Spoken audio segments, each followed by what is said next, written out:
I am Stephen Finley Archer, and this is the Freedom and Democracy Road. If these stories matter, I'll show you how to begin them at the end. Welcome back to the Freedom and Democracy Road. In our last conversation, we reflected on how democracies endure through the steady, quiet work of ordinary citizens over generations. But today, many feel that the public life is louder and more urgent than ever before. Let's explore the echoes of progress for one reason why that might be the case. For 30 years, I worked as an aerospace program manager, responsible for satellite communication systems. We developed technology that brought unprecedented access to information. It was a time of great innovation and promise. Yet with that innovation came unintended consequences. One of the earliest projects I worked on in Canada in the 1970s was an advanced satellite communications system called CTS, designed to provide, among other services, reliable communication to the Inuit communities in Canada's north. The goal was to improve medical communications and connect remote populations, then served mainly by unreliable shortwave radio to the wider world. In many ways, the project succeeded. Lives were saved. Connections became possible that had not existed before. With those connections came changes that were not easy to foresee. When you open a window between two very different worlds, you do more than transmit information. You also transmit expectations. And expectations can change our way of life more quickly than anyone intends.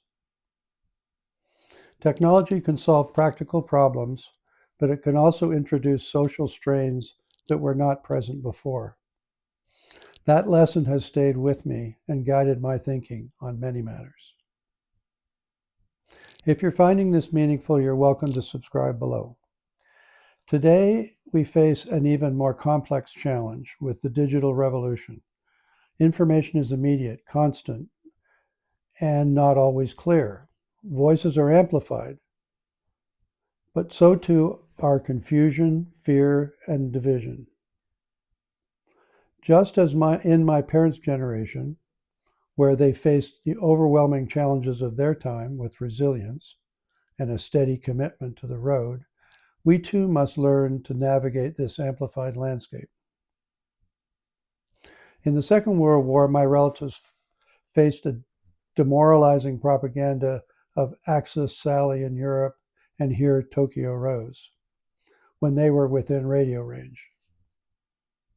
Before we finish, I want to notice something in our own time. Today, with instantaneous worldwide internet on every cell phone, the dangers are more ubiquitous and more sophisticated. This is especially true for our children at their most impressionable age. And this is where we, as parents, must help guide them, not just in using the technologies, but understanding their benefits and dangers, so they can stay on the road with us, balancing freedom and order. Because the road does not disappear when the forest grows louder around it. It simply becomes harder to see. It requires more careful attention and a steady focus for us together. If this way of looking at things resonates with you, you're welcome to like and subscribe below and follow the road.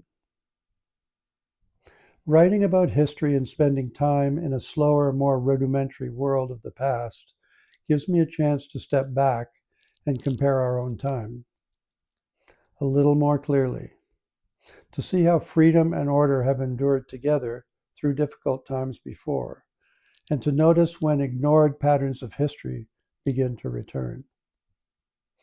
This week, you might reflect on your own family's journey to see what it reveals about the moment we're living in now.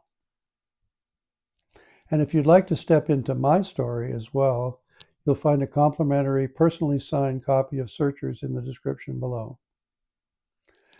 Thank you for walking a little of the road with me today. Next time, we will look at who decides where legitimacy comes from. Until next time, the road requires patience and perspective.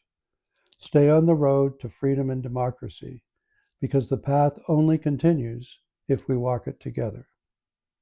Thank you.